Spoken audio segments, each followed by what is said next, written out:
रात के 12:30 बजे समीर ऑफिस से घर लौट रहा था।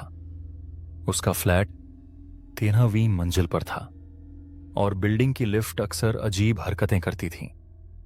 उस रात थकान इतनी थी कि उसने सीढ़ियों के बजाय लिफ्ट लेने का फैसला किया। जैसे ही वो लिफ्ट में दाखिल हुआ और 13 का बटन दबाया, दरवाजे बंद होने लगे। तभी ऐन आखिरी पल में किसी ने बाहर से हाथ रखा और लिफ्ट रुक गई। समीर चौंक गया। कोई लिफ्ट में आना चाहता था, लेकिन अंदर कोई नहीं आया। दरवाजे कुछ सेकंड तक खुले रहे, फिर धीरे धीरे बंद हो गए और लिफ्ट ऊपर जाने लगी। समीर ने सोचा शायद कोई गलती से रुक गया होगा, पर तभी पीछे से किसी के सांस लेने की आवाज आई। समीर का दिल तेजी से धड़कने लगा। लिफ्ट में तो वो अकेला था, फिर ये आवाज किसकी थी? उसने मोबाइल निकाला और सामने लगे शीशे में अपनी परछाई देखी। परछाई में वो अकेला नहीं था।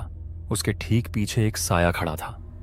लंबे बाल, झुका हुआ सिर और सफेद धुंधला सा चेहरा। समीर की सांसें अटक गईं।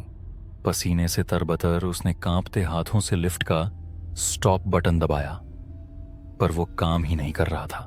लिफ्ट तेजी से ऊपर जाने लगी, पर अचानक रुक गई और लाइट्स बंद हो गईं। अब चारों तरफ अंधेरा था।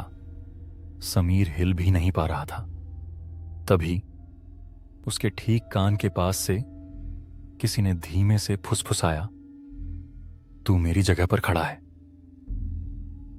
समीर ने घबराकर पीछे देखा, लेकिन अब वहां कोई नहीं था। तभी लिफ्ट का झटका लगा और दरवाजे खुल गए। वो तेजी से भागता हुआ बाहर निकला, पर जब उसने पलटकर देखा, लिफ्ट के शीशे में अब भी कोई खड़ा था, उसे घूरते हुए। तुम लिफ्ट में अकेले हो या सच में अकेले हो? अगली बार लिफ्ट में परछाई देखने से पहले 2 बार सोच लेना।